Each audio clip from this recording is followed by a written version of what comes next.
Hi, hope you are progressing in your journey to professionalism.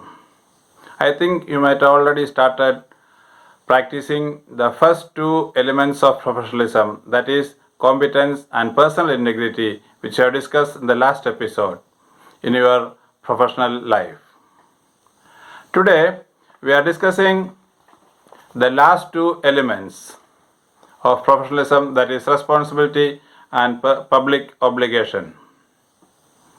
With this, I will be concluding this session on professionalism for growth. So, first, let us see what is responsibility.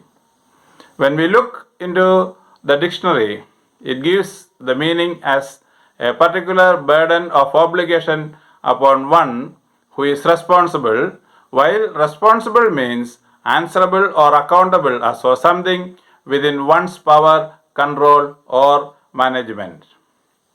So, responsibility is a duty or obligation to satisfactorily perform or complete a task that one must fulfill and which has a consequence. Professionalism is a set of responsibilities. Understanding and following these responsibilities helps you to reach the unique level of personal commitment to your job, making you a professional. We consider most of the time taking responsibility as a burden. When you take responsibility, you admit that you are responsible for your choice. This feeling changes the way you approach your work and empower you to transform the situation or the piece of work into one of higher standard.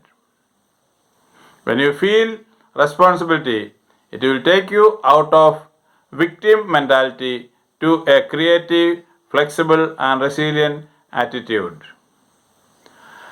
Responsibility is very closely linked to accountability, which is the personal or organizational responsibility to account for its activities and disclose their outcomes in a transparent manner.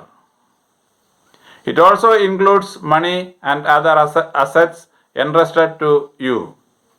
Hope you will recollect the element of personal integrity which I discussed in the last episode.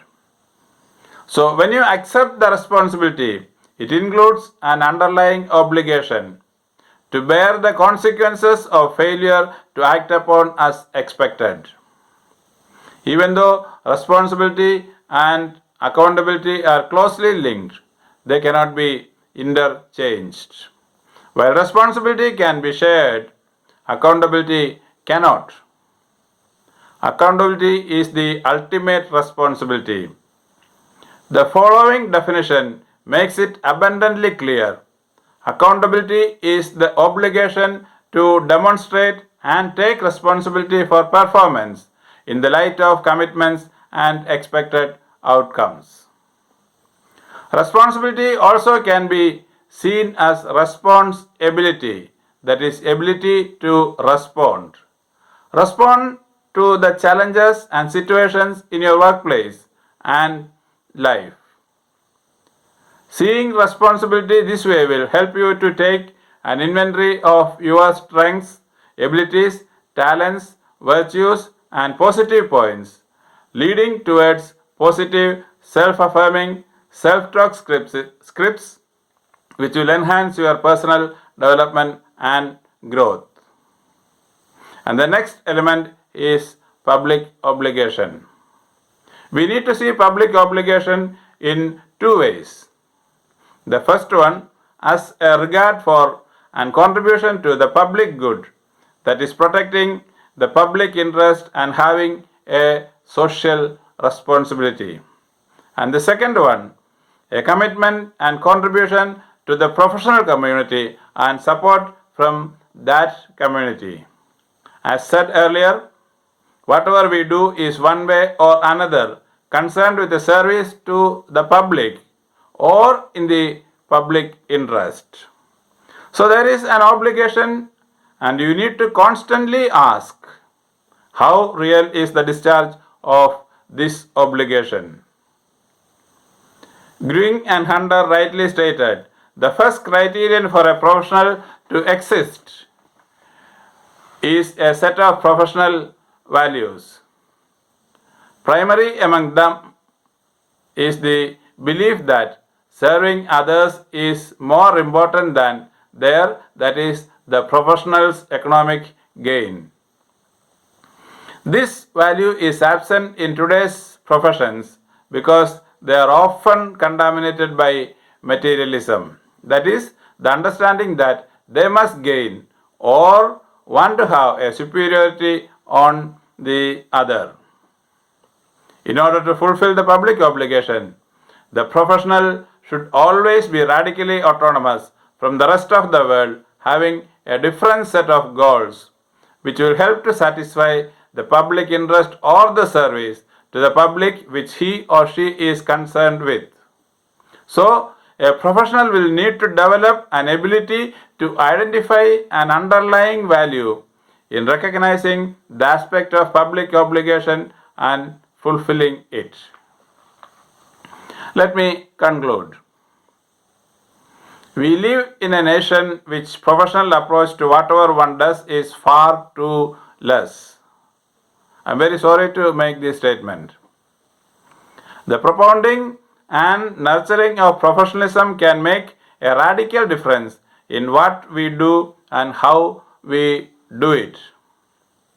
As I already said, professionalism is for everyone.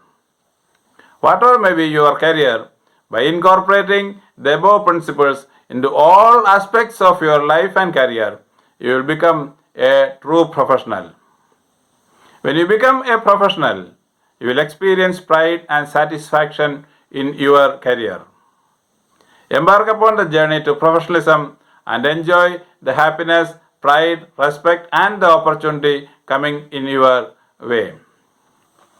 In order to be a professional, start with yourself.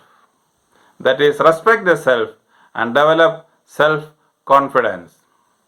For this, doing a SWOT analysis, which you may be aware of, will help you enlist your strengths, weaknesses, opportunities, and threats. Then take conscious effort to convert your weakness to strength and threats to opportunities. Determine your values and understand others' expectations and standards, because professionalism is usually judged on these aspects. Og Mondino said, always do your best. What you plant today, you will harvest later. Thank you and wish you a prosperous professional life.